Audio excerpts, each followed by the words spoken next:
Ready? I guess. I mean, how much ready can I get? Well, you should be ready because it's on. Fantastic. Hi, guys. Hey everybody, and thanks for clicking on this video and checking out my channel. Today I am joined by my cousin Kyle, and we just got back from watching Hobbs and Shaw, the newest Fast and Furious spin-off movie and the 9th film in this franchise, starring Dwayne Johnson, Jason Statham, Vanessa Kirby, and directed by David Leitch. Oh, I forgot Idris Elba. It also stars Idris Elba, and the plot of this movie is Hobbs and Shaw have to team up to stop Idris Elba, the bad guy, from getting a virus that could destroy the world, and it's about as dumb as you would expect. It's about as dumb as the movie sounds. But we're gonna sit here, we're gonna talk about it. I got my cousin Kyle, and we're gonna get into it. So what did you think about Hobbs and Shaw, the newest spin-off Fast and Furious movie? It was aight. It was aight. It was aight. It was alright. I mean, I didn't dislike it, but I also didn't like it, so... Put that on the Blu-ray. I didn't dislike it. Cut off my quote halfway there. It's like, I liked it. Yeah. I agree with you. I thought it was okay. Let's talk about Dwayne Johnson and Jason Statham as Hobbs and Shaw.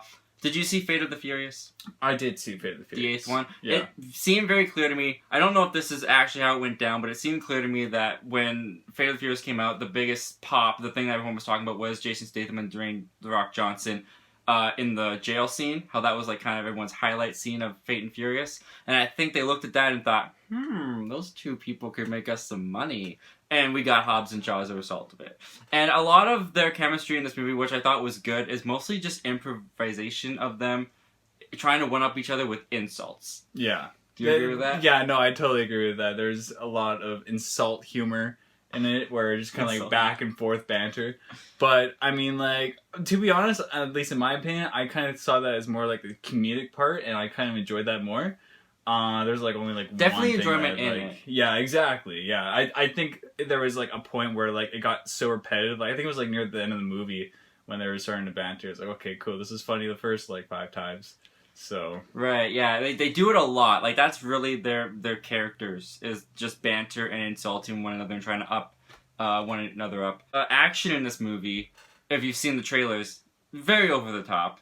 But I actually didn't think that they had as much action that was over the top as much as the trailers promoted. Yeah, no, I agree with you. Like, the action scenes, it feels like all the action scenes that were in the trailer were almost all in the movie. All in the movie. It feels like they showed all the action scenes in the movie in the trailer. Mm-hmm, yeah, exactly. Obviously, there's more parts of the action in the movie, but it's just like the little snippets there. It's like, okay, well, there's not a whole lot new that you really see. You kind of get all the cool shots in the trailer. Yeah, I agree with that. And also, like, the characters of Hobbs and Shaw are kind of like so invincible that I was almost disinterested in the action because didn't feel like there was any stakes. I mean, there's this virus thing that they're both trying to get. Idris Elba and Hobbs and Shaw are trying to get away from him, and that if that gets out, that's a bad thing. But I mean, you know it's not going to get out in this movie, so I didn't really feel like there was really any stakes or reason to be invested in the action sequences. It was just a lot of big explosions, big over-the-top car flips, and Dwayne Johnson holds a helicopter by a chain with just his arm. That seemed like a very big Captain America ripoff. Oh, yeah, from Civil War where he's holding that helicopter. Yeah. Wow. That's what I was thinking of anyways. That's where your mind goes as Captain America. Yeah, well, I mean, like, obviously Chris Evans, hello. Dwayne is Captain America. Yeah. Next Captain America. I'd watch that. Yeah. Let's talk about the cast for a moment, the whole cast, because I thought Vanessa Kirby and Statham were the standout for me. I thought they kicked the most butt. The Rock gets a few punches in there, but like, I mean a few. Like, he does not really have that much of a choreographed fight with someone. He just one punch and they're out. Whereas I felt Statham and Vanessa Kirby, they both got their hands dirty. They got more choreography and they got to get in there more. Yeah, no, I kind of agree with that. I feel like they use it almost in a comedic way where he does kind of like just one-punch people sort of thing. And it kind of shows when they were going into the big base there, too, where he was dealing with like that big guy working on the car, and then like Shaw had to like fight off like 10 guys working on like a computer area. And he's just dragging the heavy body after you like freaking knuckle crunched him. Is that a move? A knuckle crunch. And then, like, he's watching, like, Shaw beat off all the guys and be like, oh, you know, mediocre, you can do better. I did like that scene, though. Access granted. Access denied. Access denied.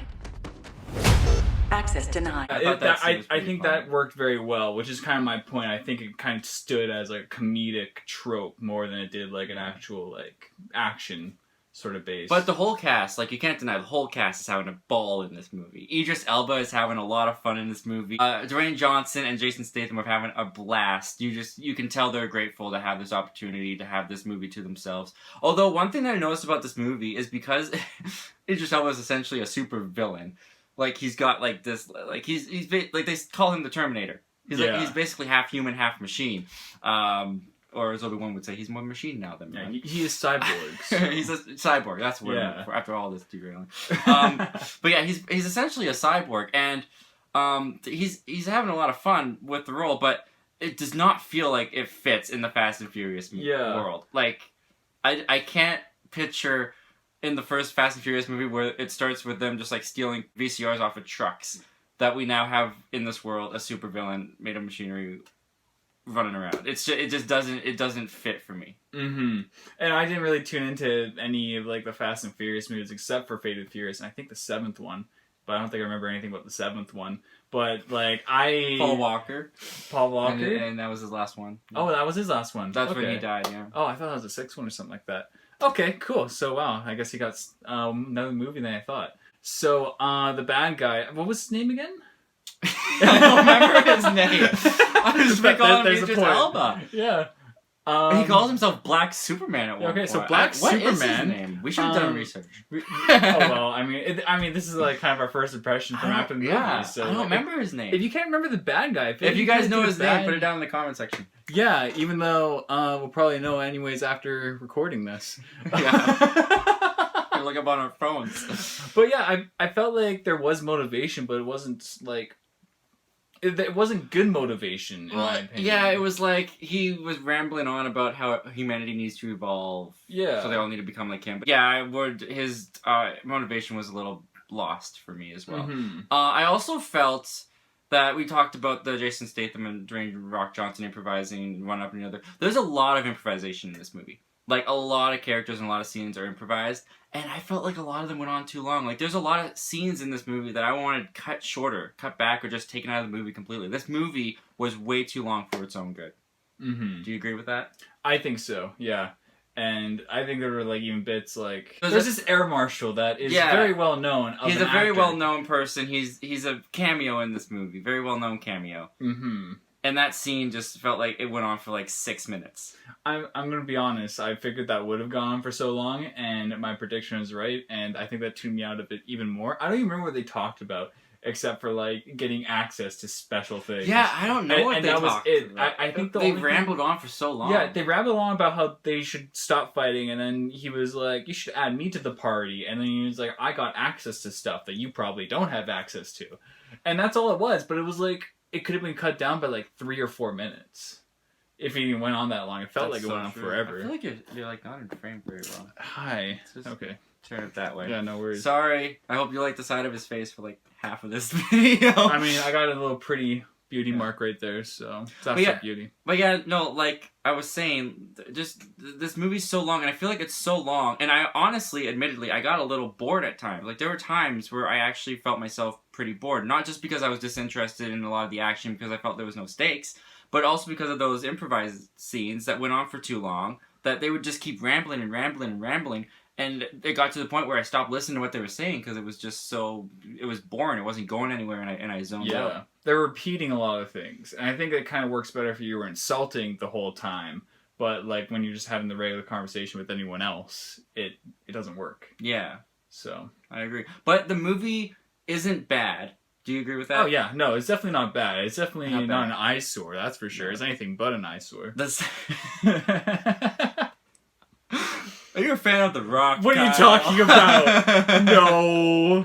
No, but what saves this movie, I think the saving grace for this movie is the fact that it knows it's dumb, it knows it's over the top, and both the cast and the movie itself are not taking it seriously, and they have a lot of fun with that. And so it's hard not to have fun with this movie because everyone on screen is having so much fun, and it really comes through, in my opinion. Yeah, no, I would agree with that, for sure, yeah. So, Kyle, I'll ask you this. what are your final thoughts on Fast and Furious Presents Hobbs and Shaw?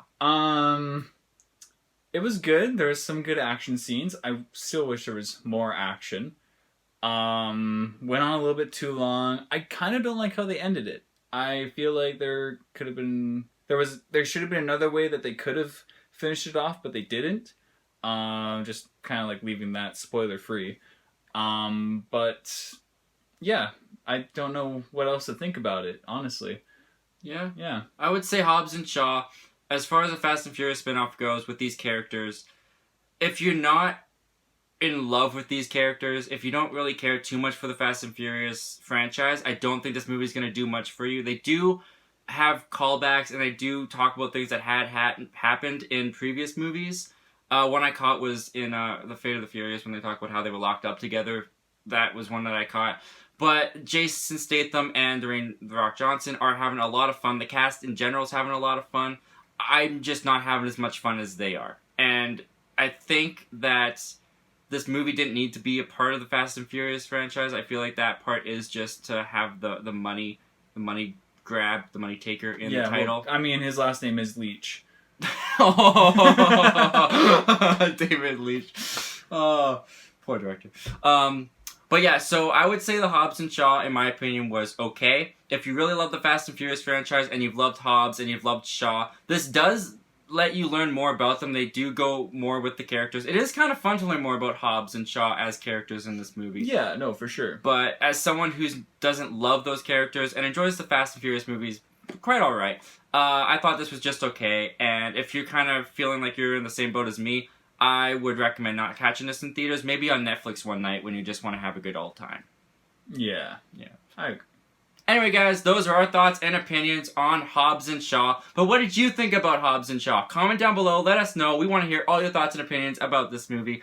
And thank you, Kyle, for joining me for this fun little partnership review. I've never done one of these before, so thanks for being the first one. It's cool. I'm glad being the third wheel in a second man operation, so... It's just me and a camera. Yeah. There's not much that goes on here. That's true. Anyway, guys, as always, thank you so much for clicking on this video and checking out my channel. Once again, my name is Zachary Milne. Thanks for talking movies with us, and I hope you have yourself a great day. That's your intro? Or outro? That's kind of lame. Shut up.